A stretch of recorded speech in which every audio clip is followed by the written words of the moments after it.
Assalamualaikum warahmatullahi wabarakatuh. Perkenalkan, kami dari kelompok 1 akan menyampaikan materi tentang Perang Saparua di Maluku. Latar belakang Perang Saparua seperti perlawanan di daerah lainnya. Perang ini terjadi karena ingin mengusir pemerintah kolonial Belanda. Kala itu, masyarakat Maluku dibuat menderita dan merasa tertindas. Rakyat dipaksa menyediakan kebutuhan makanan untuk kapal perang Belanda. Bahkan, ada aturan memaksa pemuda di Maluku untuk ikut berperang bersama Belanda. Lalu, adanya sikap sewenang-wenang dari Residen Saparua yaitu Van den Berg. Atas dasar tersebut, rakyat Maluku berencana melakukan perlawanan terhadap kolonial Belanda. Penyebab Perang Saparua. Perang Saparua dilatar belakangi oleh banyak faktor sebagai berikut. Semakin diperketatnya kebijakan monopoli perdagangan, pelayaran, hongi, dan kerja paksa, hingga rakyat semakin menderita. Pemerintah kolonial berencana menghapus sekolah-sekolah desa dan memberhentikan guru dan menghemat anggaran. Rakyat dipaksa menyediakan garam, ikan asin, dan kopi bagi kapal-kapal perang Belanda yang berlabuh di Ambon. Adanya paksaan bagi para pemuda untuk menjadi serdadu Belanda di luar Maluku. Adanya permasalahan dalam peredaran uang kertas yang semakin mempersulit kehidupan rakyat. Adanya sikap arogan dan sewenang-wenang dari Residen Saparua, Van den Berg. Akibat tindakan sewenang-wenang yang dilakukan Belanda, rakyat Maluku semakin mendorong untuk melancarkan perlawanan. Para tokoh dan tokoh pemuda kemudian mengadakan serangkaian pertemuan rahasia, misalnya pertemuan di Pulau Haruku dan di Pulau Saparua. Akibat tindakan sewenang-wenang yang dilakukan Belanda, rakyat Maluku semakin mendorong untuk melancarkan perlawanan. Para tokoh dan pemuda Maluku kemudian mengadakan serangkaian pertemuan rahasia, misalnya pertemuan di Pulau Haruku dan di Pulau Saparua pada 14 Mei 1817. Dalam pertemuan tersebut mereka sepakat untuk melawan dan Patimura dipercaya sebagai pemimpin perlawanan. Selain itu, terdapat tokoh lain yang berjasa dalam perang Saparua, yaitu Antino Rebok, Thomas Patiwal, Lokang Tohanes, Said Perintah Ulupan, dan Christian Martin Tehonan. Perlawanan Saparua dengan penyerahan kembali Maluku dari tangan Inggris secara otomatis membuat kebijakan-kebijakan baru di bawah kepemimpinan Belanda. Jelas sangat membuat masyarakat pribumi menjadi resah.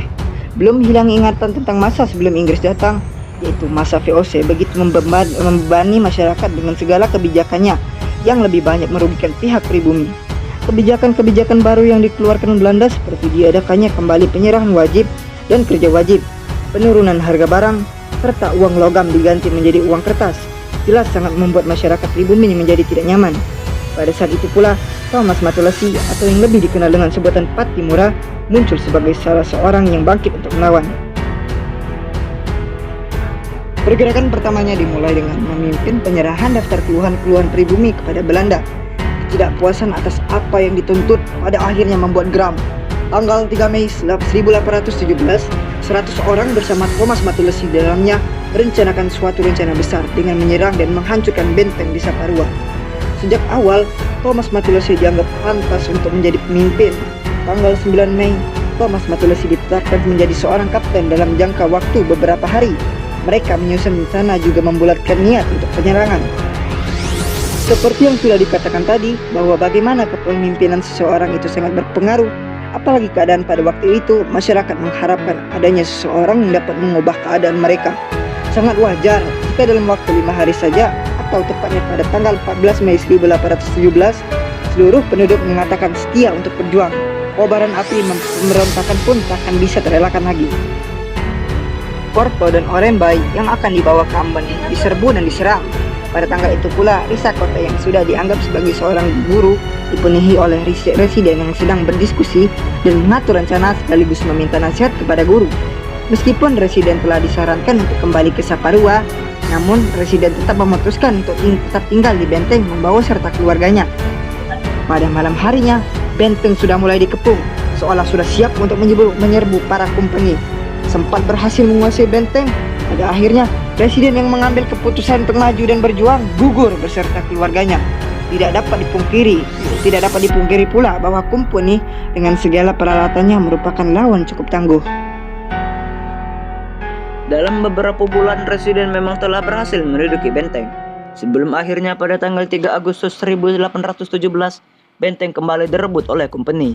Tidak berhenti sampai di sana, gelora semangat juang para pemimpin masih belum padam. Mereka bersembunyi untuk menghindari Kompeni, karena sudah terkepung, untuk lari pun sudah tak bisa. Tanggal 12 November, Thomas Matulesi ditangkap oleh Lyman Petersen. Sebagai konsekuensi dari apa yang sudah dilakukannya, Thomas Matulesi serta pemimpin lainnya dijatuhi hukuman mati. Pengeksekusian dilakukan di Ambon. Karena jasanya itu, Thomas Matulesi atau Patimura dijadikan sebagai salah satu pahlawan nasional.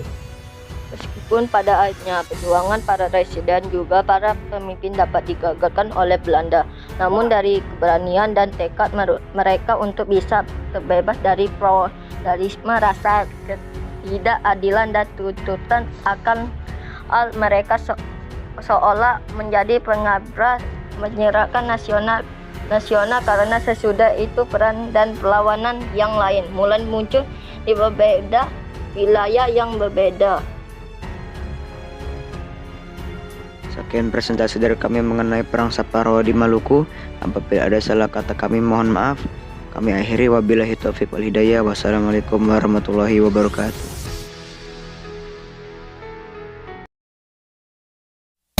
It's a setup, it's a setup, it's a setup, there's an oh, it's a setup, it's a setup, it's a setup, there's an oh, it's a setup.